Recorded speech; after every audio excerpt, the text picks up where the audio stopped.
बैठे काफी समय हो गया था। विद्यार्थियों को अलग अलग हथियारों से अभ्यास करता देख चंद्रगुप्त से अपनी उत्सुकता दबाई नहीं गई। द्वार पर बैठे द्वारपाल का जैसे ही ध्यान भटका, चंद्रगुप्त ने मौके का फायदा उठाया और शस्त्र विद्या के अभ्यास प्रांगण में जा पहुंचा। वहां पर कुछ विद्यार्थी लकड़ी की तलवार से तलवारबाजी का अभ्यास कर रहे थे। उन्होंने भले ही धोती पहनी थी, लेकिन रंग रूप से साफ पता चल रहा था कि वो सब किसी राजसी कुल के ही राजकुमार थे। चंद्रगुप्त उत्सुक होकर वहीं खड़ा होकर उनके अभ्यास को देखने लगा। उनमें से एक राजकुमार लकड़ी की तलवार से अपने प्रतिद्वंदी के सिर पर लगातार वार किए जा रहा था। वो दूसरा बच्चा अपनी ढाल से हर वार को रोकने के प्रयास में बस धीरे धीरे ढाल लिए नीचे झुकता जा रहा था। ये अपनी ढाल से उसकी तलवार का रुख बदल दो, तुम्हें पलटवार का मौका मिल जाएगा। ये देख तलवार से वार कर रहा राजकुमार रुक गया और चंद्रगुप्त की ओर बढ़ते हुए बोला, कौन है तू? हमसे ज्यादा जानता है क्या? हाँ? उसके साथ अभ्यास कर रहे राजकुमार भी उसके पीछे पीछे चंद्रगुप्त के पास पहुंच गए और उसे घेर लिया। अपने भोलेपन में उत्तर देते हुए चंद्रगुप्त ने कहा, मेरा नाम चंद्रगुप्त है और जल्दी ही मैं भी यहाँ शिक्षा ग्रहण करने वाला हूँ। रही बात अभ्यास की, तो मुझे लगता है कि अभी तक जो मैंने देखा उसके हिसाब से मैं आपको मात दे सकता हूँ। चंद्रगुप्त की बात सुनकर सभी जोरों से हंसने लगे। एक ने उसके मैले कपड़ों को देखते हुए कहा, तुझे मालूम भी है यहाँ केवल बुद्धिजीवी और राजसी परिवार के बच्चों को ही प्रवेश मिलता है, रास्ते से उठकर आए भिखारियों के लिए नहीं है तक्षशिला। ये सुनकर चंद्रगुप्त मायूस हो गया। इससे पहले कि वो कुछ कहता, उनमें से एक ने चंद्रगुप्त के कुर्ते में हो रहे छोटे से छेद में उंगली फंसाकर उसे एक सिरे से फाड़ दिया। ये देख तलवार लिया हुआ राजकुमार बोला, अरे ये कुर्ता तो फट गया, अब कल से क्या पहनेगा? केले के पत्ते? ऐसा कहते हुए सभी उसका उपहास करने लगे। चंद्रगुप्त क्रोधित हो उठा और उसने कुर्ता फाड़ने वाले राजकुमार को जोर का धक्का देते हुए जमीन पर गिरा दिया। ये देख लकड़ी की तलवार लिए राजकुमार ने चंद्रगुप्त की पीठ पर वार किया। अचानक हुए इस हमले से चंद्रगुप्त को झटका लगा, लेकिन अगले ही पल उसने अपने आप को संभालते हुए वहां पड़ी ढाल उठाई और उसके सामने आकर बोला, पीठ पर वार करना कायरों का काम है, लड़ना है तो सामने से लड़ो। चंद्रगुप्त को ललकारता देख उसने पूरी ताकत के साथ अपनी तलवार से चंद्रगुप्त पर वार किया, लेकिन चंद्रगुप्त ने चालाकी दिखाते हुए अपनी ढाल से बस उसकी तलवार का रुख मोड़ दिया और वो जमीन से जा टकराई। मौके का फायदा उठाकर चंद्रगुप्त ने ढाल से उसकी छाती पर एक जोर का वार किया और वो राजकुमार दूर जा गिरा। ये देखकर सभी राजकुमारों ने तलवार उठाकर चंद्रगुप्त को घेर लिया और उस पर हमला करने के लिए जैसे ही आगे बढ़े, तभी सबके कानों में एक आवाज गूंजी, रुको। सबकी तलवारें अचानक से थम गई। सामने देखा तो चाणक्य खड़े थे, जिनके चेहरे पर क्रोध स्पष्ट झलक रहा था। उनका चेहरा देखकर सभी राजकुमार घबरा गए। चंद्रगुप्त भी एक पल के लिए सहम गया। चाणक्य क्रोधित स्वर में बोले, राजकुल से हो, यहां शस्त्र विद्या का पाठ ले रहे हो या छल विद्या का? ये सुन वहां खड़े सभी छात्रों ने डर के मारे अपनी नजरें नीची कर ली। चंद्रगुप्त जमीन से उठा। अपने सामने चाणक्य को देखकर उसकी जान में जान आई। चाणक्य ने उन राजकुमारों को देखते हुए कहा, एक निहत्थे इंसान को घेर कर मारना तक्षशिला की किस युद्ध नीति में लिखा है? किसी के पास इसका कोई उत्तर नहीं था। चाणक्य ने एक नजर उन सबको देखा और बोले, नियमों का उल्लंघन हुआ है। चंद्रगुप्त ने बगैर आज्ञा के तक्षशिला के प्रांगण में प्रवेश किया और आप लोगों ने युद्ध नीति का गलत प्रदर्शन करके, इसलिए दंड निश्चित है। चाणक्य का यह क्रोधित रूप चंद्रगुप्त पहली बार देख रहा था। वो और अन्य राजकुमार उनका गुस्सा देखकर डर गए। इससे पहले कि चाणक्य कुछ बोलते, उन्हें पीछे से आचार्य गजानन का स्वर सुनाई दिया, आचार्य, अगर आपके साथ आया ये बालक प्रांगण में नहीं आता, तो शायद मेरे शिष्यों और इस बालक के बीच टकराव की स्थिति ही उत्पन्न नहीं होती। चाणक्य पीछे मुड़े तो सामने आचार्य गजानन खड़े थे। उन्हें देखते ही वहां खड़े राजकुमारों के चेहरे पर एक संतोष का भाव आ गया। उन्हें लगा कि अब तो आचार्य गजानन उन्हें बचा ही लेंगे। चाणक्य ने उन राजकुमारों के चेहरे के भावों को पढ़ लिया था।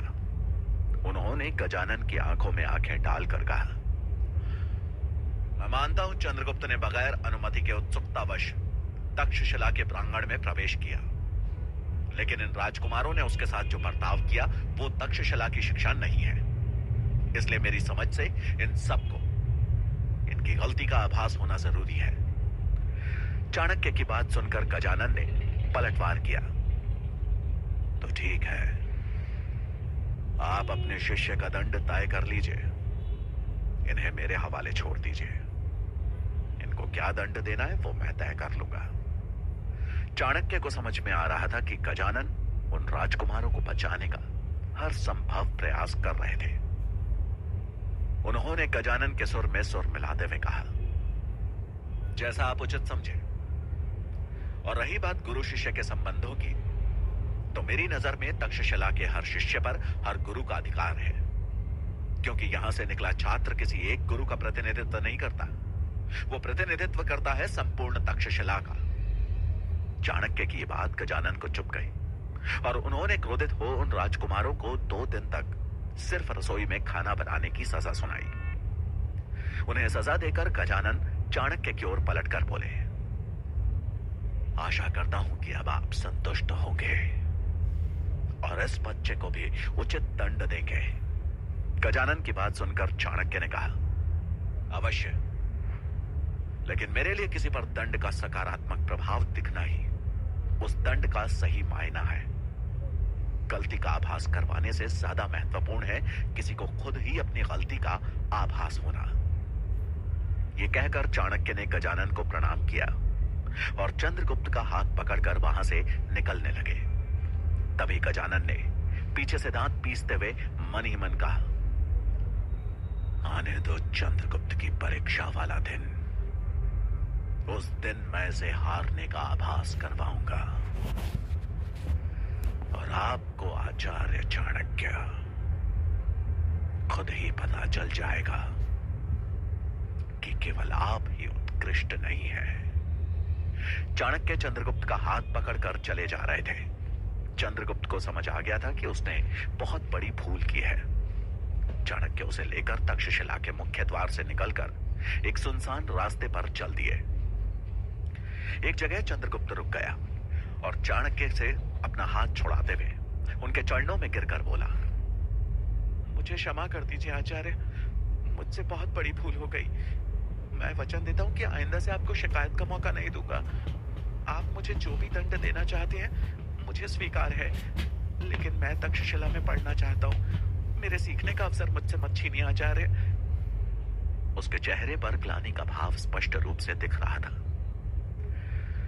चाणक्य का क्रोध थोड़ा शांत हुआ। उन्होंने उसे ऊपर उठाया और बोले, चंद्रगुप्त, सीखने का पहला नियम है अनुशासन। अनुशासन के बिना किसी भी शिक्षा का मोल नहीं रह जाता। तुमने जो किया है उसके लिए दंड तो मिलेगा। और रही बात शिक्षा की, तो तक्षशिला में प्रवेश लेने के लिए तुम्हें परीक्षा में उत्तीर्ण होना होगा। यह ध्यान रहे कि आचार्य गजानन की देखरेख में ही तुम्हारी परीक्षा होगी, और यह परीक्षा जितनी तुम्हारी है उतनी ही मेरी भी है। दंड की बात कहते हुए चाणक्य भावुक थे, लेकिन उन्होंने अपने इस भाव को उजागर नहीं होने दिया। उन्हें पता था कि आचार्य गजानन चंद्रगुप्त की प्रवेश परीक्षा में सबसे बड़ा अवरोध बनने वाले हैं। इसलिए आवश्यक था कि चाणक्य भावनाओं को त्याग कर चंद्रगुप्त को मानसिक और शारीरिक रूप से इतना मजबूत बनाए कि वो हर चुनौती का सामना कर सके। प्रवेश परीक्षा की बात सुनकर चंद्रगुप्त ने दृढ़ता से कहा, इस परीक्षा में उत्तीर्ण होने के लिए मुझे जो भी करना पड़े मैं करने को तैयार हूं आचार्य। चाणक्य मुस्कुराए और बोले, चंद्रगुप्त, मेरी शिक्षा प्राप्त करने के लिए आवश्यक है कि तुमने आज तक जो भी सीखा है वो भूलना होगा। अपने मस्तिष्क को खाली कर तैयार होना होगा एक नए आरंभ के लिए। चाणक्य की इस बात का अर्थ तो चंद्रगुप्त को समय समझ नहीं आया, लेकिन जल्द ही उसका यह गुरु अब उसका सबसे बड़ा शत्रु बनने वाला था। कुछ समय बाद चाणक्य और चंद्रगुप्त विश्वविद्यालय के समीप बने एक आश्रम में पहुंचे। यह आश्रम चाणक्य के एक खास शिष्य सूरजमल का था। एक लंबे समय बाद अपने गुरु को देखकर सूरजमल के मुख पर प्रसन्नता थी। चाणक्य भी अपने प्रिय शिष्य सूरजमल से मिलकर खुश हुए और चंद्रगुप्त का परिचय कराते हुए बोले, सूरजमल, यह चंद्रगुप्त है। इसे तक्षशिला विश्वविद्यालय में प्रवेश के लिए तैयार करना है। मैं चाहता हूं कि तब तक ये यहां पर ही रहे। सूरजमल ने पूर्ण सम्मान के साथ अपने आचार्य और चंद्रगुप्त दोनों का स्वागत किया। रात को चाणक्य ने एक बार फिर से चंद्रगुप्त के भोजन में विष की हल्की सी मात्रा मिला दी, जिसका असर होते ही चंद्रगुप्त का शरीर शिथिल पड़ने लगा। और इससे पहले कि वो सोता, चाणक्य उसके पास आए और बोले, सोने जा रहे हो, लेकिन याद रहे आज रात सोते समय तुम करवट नहीं लोगे, सीधा सोओगे। यही तुम्हारा दंड है। चंद्रगुप्त को समझ नहीं आया कि आखिर आचार्य ऐसा क्यों कह रहे हैं, लेकिन उसने उन्हें वचन दिया और सोने के लिए सीधा लेट गया। चंद्रगुप्त को जल्दी ही नींद आ गई, लेकिन अचानक माथे पर टपकी पानी की एक बूंद ने उसकी निद्रा भंग की। उसे समझ नहीं आया कि बगैर बारिश के ये पानी कहां से टपक रहा था। उसे वापस नींद आने लगी, लेकिन एक बार फिर से एक बूंद उसके माथे से आ टकराई। अब चंद्रगुप्त ने बड़े ध्यान से देखा कि उसके ठीक ऊपर कुटिया की छत से एक मिट्टी का घड़ा बंधा हुआ था और वो पानी की बूंद हर थोड़ी देर में उसी से टपक रही थी। अब ये टपकती पानी की बूंद चंद्रगुप्त की नींद में खलल डालने लगी थी, लेकिन वचनबद्ध हो चंद्रगुप्त करवट भी नहीं ले सकता था। उसे आभास हो गया था कि आज रात भर उसकी यही दशा रहने वाली है। सूरजमल ने जब यह देखा तो वो हैरान रह गया और फिर रात के अंधेरे में आश्रम में टहल रहे चाणक्य के समीप आकर कहा, आचार्य, मुझे ये तो पता है कि आप उस बच्चे के साथ जो भी कर रहे हैं कुछ सोच समझ कर ही कर रहे हैं, लेकिन क्या मैं जान सकता हूं कि इसके पीछे आपकी मंशा क्या है? सूरजमल को उत्तर देते हुए चाणक्य ने कहा, आज रात भर नींद ना मिलने के कारण कल सवेरे इसका ध्यान केंद्रित नहीं रहेगा और तब परीक्षा होगी इसकी सतर्कता की, इसके सचेत होने की। हर पल, हर प्रहर, हर स्थिति में सही निर्णय ले पाना ही एक राजा का सबसे बड़ा गुण होता है और मुझे चंद्रगुप्त के इन्हीं गुणों को तलाशना है। चाणक्य का उत्तर सुन सूरजमल मन ही मन बोला, वाह आचार्य, ईश्वर किसी को गुरु दे तो आपके जैसा दे। उसने फिर चाणक्य को नमन करते हुए कहा, आचार्य, रात बहुत हो चुकी है, अब आपको विश्राम करना चाहिए। सूरजमल की बात सुनकर चाणक्य ने उसकी ओर देखा और कुछ सोचते हुए बोले, जब आपका शत्रु जाग रहा हो तो भला आप कैसे सो सकते हैं? तुम विश्राम करो सूरजमल। सूरजमल को चाणक्य की बात तो समझ नहीं आई, लेकिन वो उन्हें प्रणाम कर वहां से चला गया। चाणक्य ने बड़ी गंभीर मुद्रा में आकाश में चमक रहे चांद और टिमटिमाते तारों को देखा और मन ही मन बोले, राजा धनानंद तो अपनी भोग विलासिताओं में मुझे भूल भी चुका होगा, लेकिन उसके मंत्रिमंडल में कोई तो है जो मुझे मिटाने के हर संभव प्रयास कर रहा है और अब उसके निशाने पर चंद्रगुप्त भी आ चुका है। कौन हो सकता है वो? जल्द ही पता लगाना होगा। चाणक्य के मुख पर छाई चिंता सही थी, क्योंकि राजा धनानंद के महामंत्री अमात्य इतनी जल्दी हार मानने वालों में से नहीं थे। मगध राज्य में चांद की नीली रोशनी में महामंत्री अमात्य का चेहरा गुस्से में लाल लावे की तरह खौला हुआ था। उनके सामने वही घायल मसाई सैनिक खड़ा था जिसने चाणक्य को मारने का प्रयास किया था। अमात्य ने गुस्से में सवाल करते हुए कहा, एक निहत्थे ब्राह्मण को मारने भेजा था और तुमसे वो भी नहीं हुआ? अमात्य के गुस्से को देखकर वो मसाई सैनिक डर से कांप रहा था।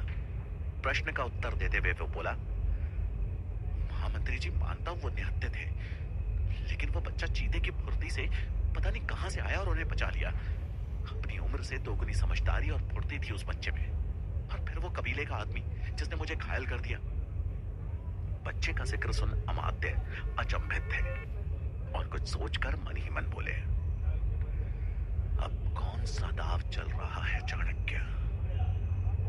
उसकी अपनी तो कोई संतान है ही नहीं, तो फिर क्या वास्ता है उसका इस बच्चे के साथ? शीघ्र ही पता लगाना होगा। तभी सामने खड़े मसाई सैनिक ने अमात्य की चुप्पी देखते हुए कहा, महामंत्री, बस एक मौका और दे दीजिए। मैं वचन देता हूं कि अगली बार चाणक्य और उस बच्चे दोनों का शीश आपके कदमों में होगा। उसकी बात सुनकर अमात्य आंखों में गुस्सा लिए बोले, उनका नहीं, पहले तेरा। ऐसा कहकर उन्होंने एक इशारा किया और उस मसाई सैनिक के पीछे खड़े एक आदमी ने उसकी गर्दन पर तलवार चला दी। इससे पहले कि उस मसाई सैनिक को कुछ समझ आता, उसका सिर लुढ़कते हुए अमात्य के कदमों पर जा गिरा। अमात्य ने एक पल उस कटे हुए सिर को देखा और उसके बाद सामने हाथ में तलवार लिए गुप्तचर को देखते हुए बोले, आज ही तक्षशिला के लिए निकल जाओ और चाणक्य और उस बच्चे पर एक साए की तरह नजर रखो। मुझे चाणक्य और उस बच्चे की हर सूचना चाहिए, और याद रहे कोई चूक ना हो। उस गुप्तचर ने उनको प्रणाम किया और रात के अंधेरे में गायब हो गया। अमात्य के चेहरे पर चिंता का भाव था और वो अपने आप से बातें करते हुए बोले, कहीं चाणक्य उस बच्चे को मगध के भावी राजा के रूप में तो नहीं देख रहा। अमात्य के इस कथन में सत्यता तो थी, लेकिन छोटा चंद्रगुप्त इस सत्य से बहुत दूर, रात भर ना सोने की वजह से आज उतना चपल नहीं दिख रहा था। विष का नशा था जो उसे सोने पर विवश कर रहा था, और वहीं समय समय पर टपकती पानी की बूंदें थी जो कि सोने नहीं दे रही थी। उसने इस समस्या से जूझते हुए बगैर करवट लिए पूरी रात बिता दी थी, लेकिन उसे अभी तक यह समझ में नहीं आया था कि आखिर चाणक्य का यह सब करने के पीछे कारण क्या था। सूरज निकलने में अभी समय था कि तभी सूरजमल चंद्रगुप्त के पास आया और उसे अपने साथ चलने को कहा। सूरजमल की बात सुनकर चंद्रगुप्त ने सवाल किया, हम लोग कहां जा रहे हैं? आचार्य कहां हैं? सूरजमल ने उसके साथ आश्रम से बाहर निकलते हुए कहा, जल्द ही तुम्हें तुम्हारे सारे प्रश्नों के उत्तर मिल जाएंगे। ऐसा कहकर उन दोनों ने 3 कोस का सफर तय किया और एक पहाड़ी पर बनी एक गुफा के मुहाने पर आ पहुंचे। रात भर न सोने और 3 कोस के इस मुश्किल सफर में वो जैसे जैसे आगे बढ़े, गुफा में अंधेरा बढ़ता चला गया। थोड़ी ही देर में चंद्रगुप्त के बगल से चमगादड़ों का झुंड निकला। उनके अचानक इस तरह आने से चंद्रगुप्त थोड़ा झेम गया, लेकिन फिर अपने आप को संभाल आगे बढ़ा। कुछ दूर चल चंद्रगुप्त को आभास हुआ कि उस गुफा के बीचों बीच एक सरोवर है। गुफा की दीवार से रिस कर आने वाला पानी वहां जमा हो रहा था। उस जगह पर चमगादड़ों का हुजूम था। उनके पंखों के फड़फड़ाने की आवाज की वजह से उठ रहा शोर दिल दहला देने वाला था। अंधेरे में चंद्रगुप्त को बस आवाज सुन कुछ चीजों के होने का आभास हो रहा था, लेकिन दिखाई कुछ भी नहीं दे रहा था। अपने आप को ऐसी जगह पर देखकर चंद्रगुप्त ने सूरजमल को आवाज देते हुए पूछा, कितना अंधेरा है यहाँ? आचार्य ने यहाँ आने के लिए क्यों कहा? लेकिन सूरजमल का कोई पता नहीं था। चंद्रगुप्त ने उसे 1-2 बार आवाज दी, लेकिन वो अंधेरे में ऐसे गायब हो गया था मानो कोई जादुई साया हो। चंद्रगुप्त अब अकेले उस गुफा में इधर उधर देखे जा रहा था कि तभी उसके कानों से एक आवाज टकराई। कौन हो तुम? आवाज सुन चंद्रगुप्त ने एक गहरी सांस ली, क्योंकि वो इस आवाज से परिचित था।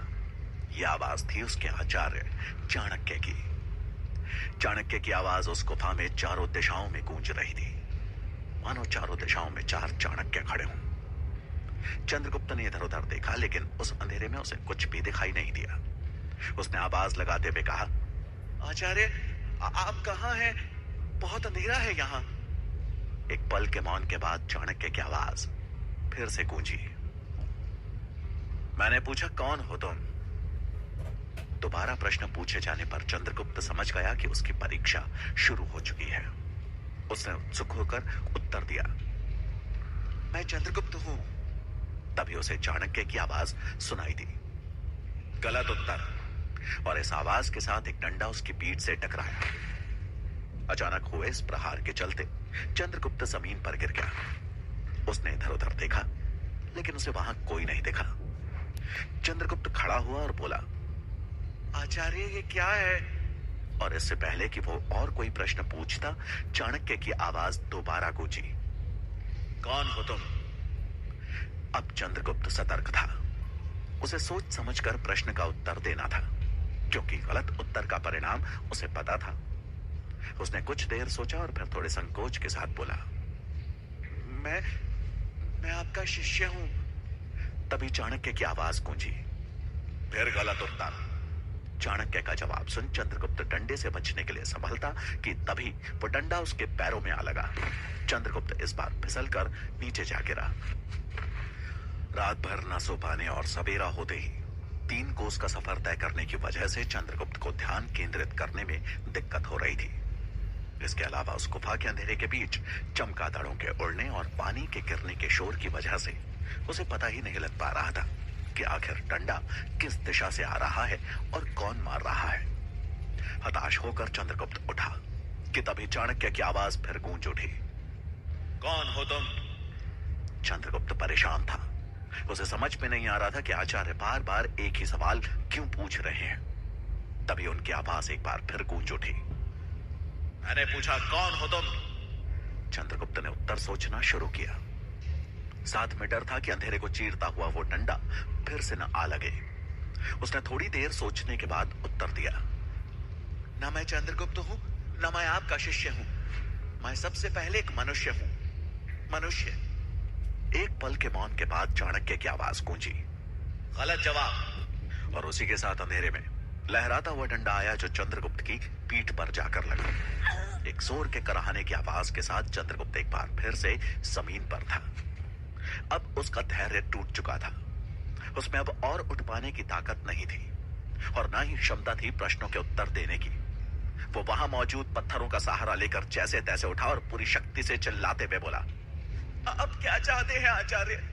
कैसी परीक्षा है ये? परीक्षा भी है या दंड है? क्या गलत कहा मैंने? कौन सा गलत उत्तर दिया? चंद्रगुप्त की आवाज में दर्द था। अपना मानसिक संतुलन बनाने में उसे दिक्कत हो रही थी कि तभी चाणक्य की आवाज फिर गूंज उठी, कौन हो तुम? वही प्रश्न दोबारा सुन चंद्रगुप्त से अब रहा नहीं गया और वो चिल्लाते हुए बोला, कौन हूं मैं? अगर उत्तर आप जानते हैं तो बता क्यों नहीं देते? नहीं पता मुझे मैं कौन हूं। नहीं पता आचार्य। कोई नहीं हूं मैं, कोई नहीं हूं। चंद्रगुप्त की दर्द भरी आवाज पूरी गुफा में गूंज रही थी। वो पूरी तरह से टूटकर वहीं बैठ गया और रोने लगा।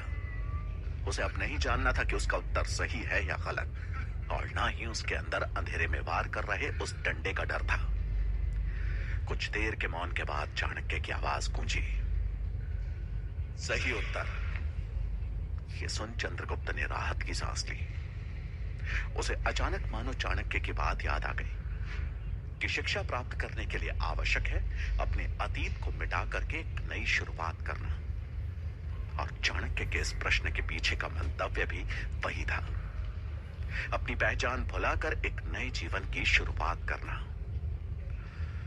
अब पूरी गुफा में केवल चमगादड़ों के फड़फड़ाने और पानी के गिरने की आवाज आ रही थी, लेकिन अब ये आवाजें चंद्रगुप्त के लिए शोर नहीं थी। उसने ध्यान लगाकर उन आवाजों को सुना तो हर आवाज एक दूसरे से अलग थी। वो उन आवाजों को एक दूसरे से अलग कर सकता था। काफी देर तक कोई गतिविधि न होते देख छोटे चंद्रगुप्त ने दृढ़ता के साथ चाणक्य को पुकारते हुए कहा, आचार्य, मैं आपके आशीर्वाद से शिक्षा ग्रहण करने के लिए तैयार हूं। कि तभी उसकी ओर एक बार फिर हवा में लहराता हुआ डंडा आया, लेकिन इस बार चंद्रगुप्त सचेत था। वो उस डंडे की आवाज सुनकर उस दिशा की ओर मुड़ा और अगले पल डंडे का सिरा चंद्रगुप्त के हाथ में था। उसने पूरी ताकत से उस डंडे को अपनी ओर खींचा तो अंधेरे का फायदा उठाकर डंडा चला रहा सूरजमल उसके सामने आ गिरा। सूरजमल से नजरें मिलने पर चंद्रगुप्त मुस्कुरा दिया कि तभी उसके सिर पर चाणक्य का हाथ लगा। उन्होंने उसके सिर पर हाथ फेरते हुए कहा, अब तुम मेरी शिक्षा ग्रहण करने के योग्य बन चुके हो। अपने गुरु को सामने देख चंद्रगुप्त ने उनके पांव छुए। चाणक्य ने उसे आशीर्वाद दिया।